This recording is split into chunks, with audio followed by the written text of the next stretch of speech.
So in the first name, you're entering Tom, and in the last name, you're entering Jack.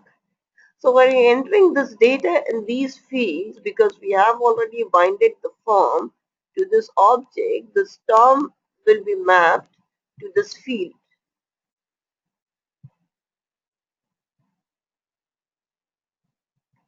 So you've got this,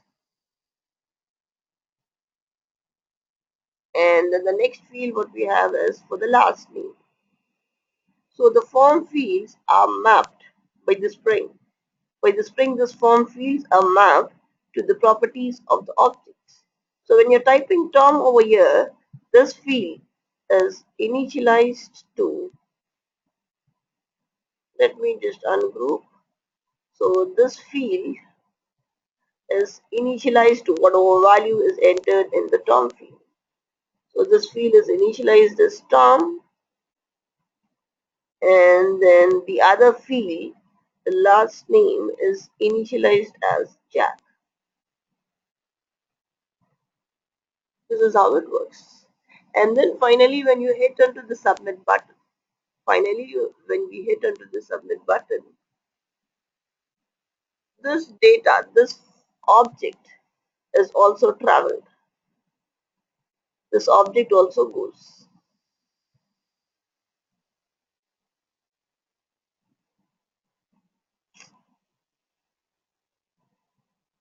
So this object is also traveled over here. Now over here in the Spring container or in the Spring web application, what you need to do is you can process this data, whatever data you have received.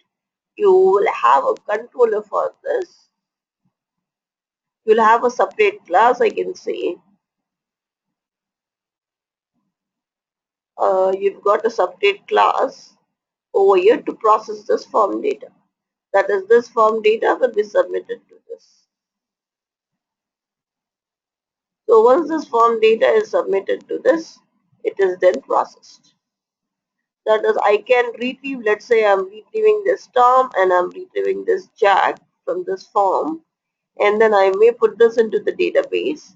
Once I have submitted these values to the database, then again I can return the message from here. Again, I can return the message to the user. Your registration is successful, and then you can display some login message, or you can redirect the user to the home page. It depends from application to the application. So this is what we are trying to do now.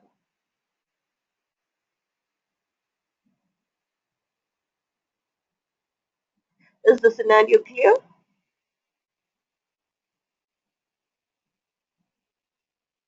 Yes. Okay, fine. So first step what we will do is we require an object and we require a form. We require two things. One is you require an object and the other thing is you require a form. So when you're creating the form, it is more or less the same as that of the HTML form, but you will find some special elements. So I go to the web application, categories, and then select web application. I'll select the default name. Next, over here include Spring Web MVC. Click finish.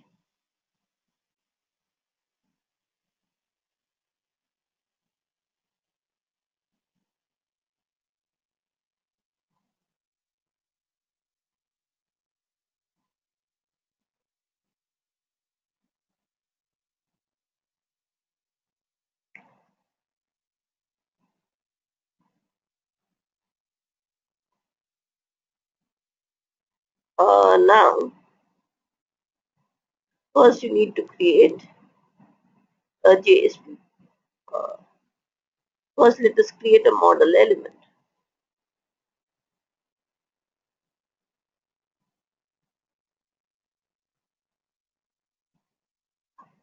Hmm, Let me just name this as customer,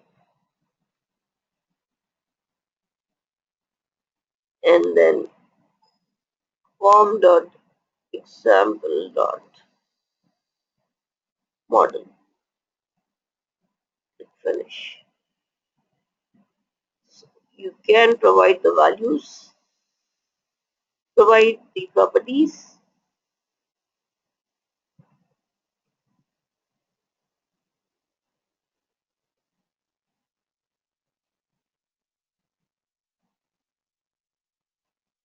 alt insert. You have got a constructor, default argument, and then you need to provide setter and then the getter beans.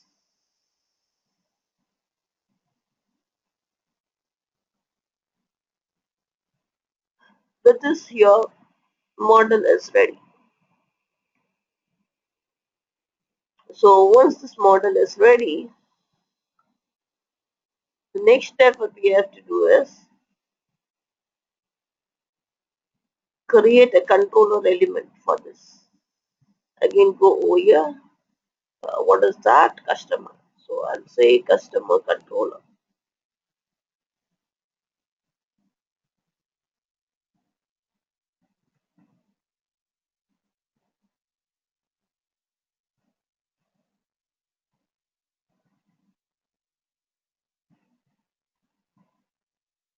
So for this customer controller, we'll write a method public string show form.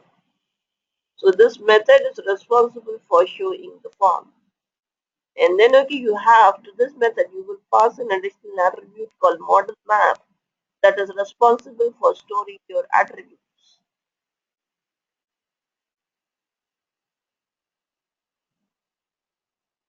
Now over here you will create a customer object.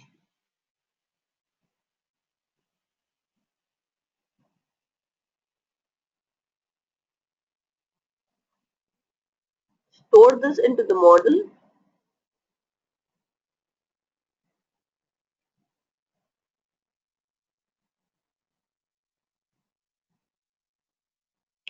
And send it to your customer page.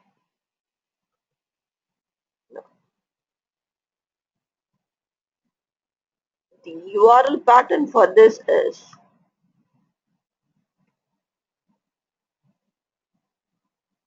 like to which like this method will handle which request. Request mapping value is equal to customer.htm and which method it is handling is get.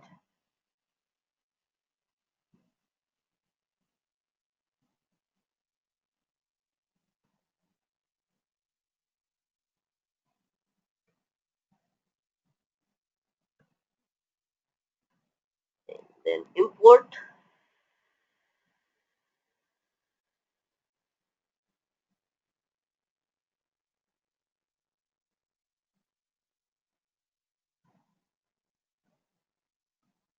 Done with this.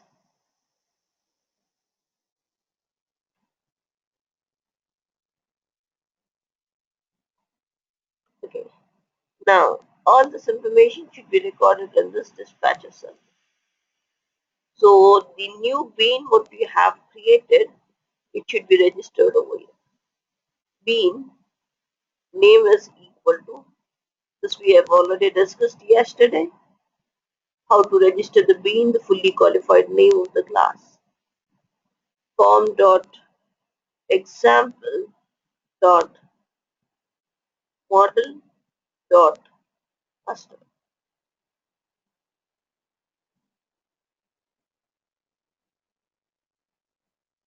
And the other bean what we have created is the controller bean, customer controller. And its class is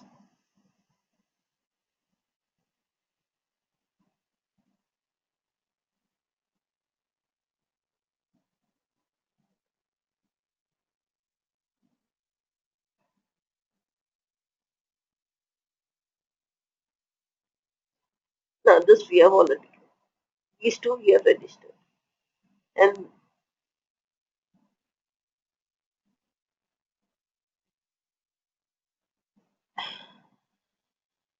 And then as discussed yesterday, you have to include the URL mapping property key is equal to customer.htm, and this is mapping to your customer control.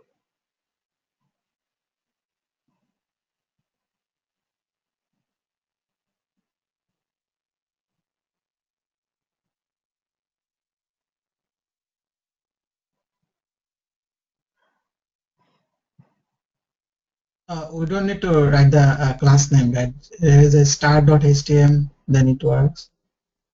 Which one? And the properties.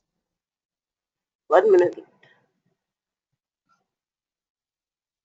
Can you repeat? In the properties, we need to just mention start.htm. Do we need to mention the class name, HTML Uh, full name? no. Oh, yeah, when you say customer, this one, this is Oh, mapping sorry, it's in this. the view resolver. Got it. In the view resolver, you just need to mention the start dot.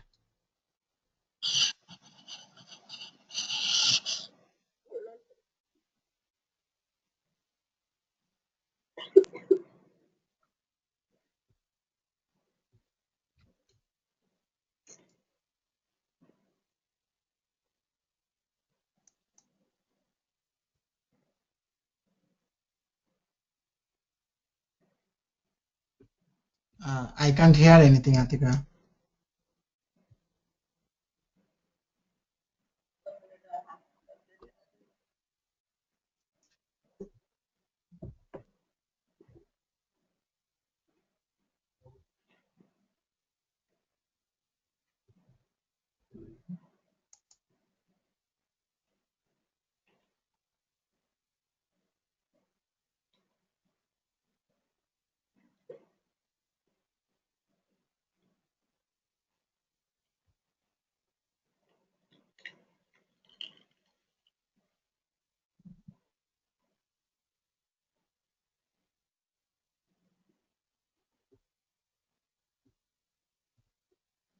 I'm also not able to hear anything.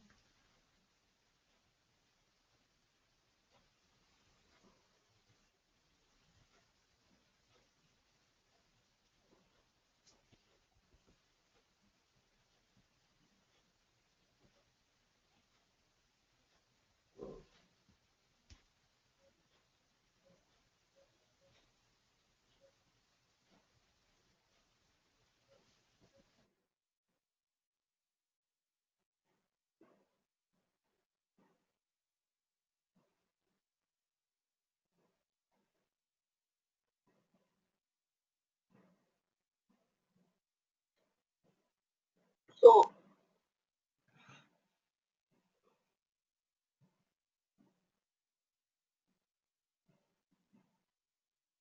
we have this. Now let us execute and check this. Where this is giving an error message.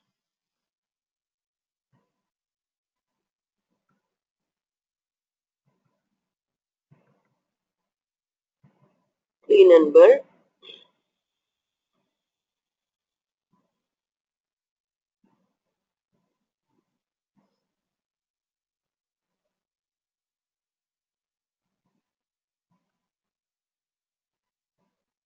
Okay, sorry. Over here it has to be custom.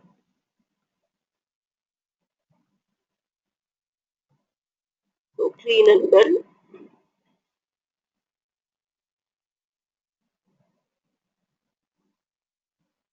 and then save them.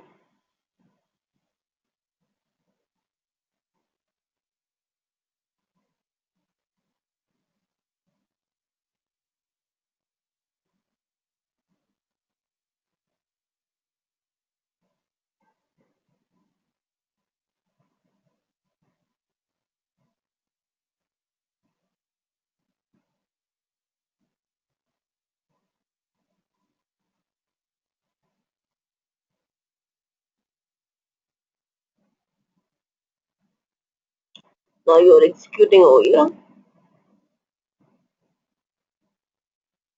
Now let us make some changes. Over here by default it is redirecting it to index.html, ahref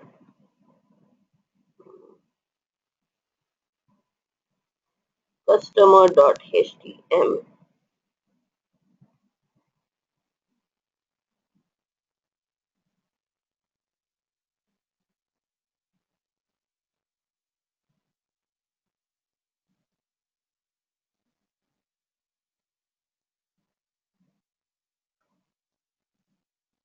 So click over here. Now it says this page is not found. From here it is coming to this customer controller, and from here it is going to this customer page. So where did we write that? Okay, fine. So from here you need it should go to a page by name customer. So when you're clicking on the link, it is coming to this show form, because over here customer.html, and then from here it should go to customer page. So click new, and then over here provide the name customer.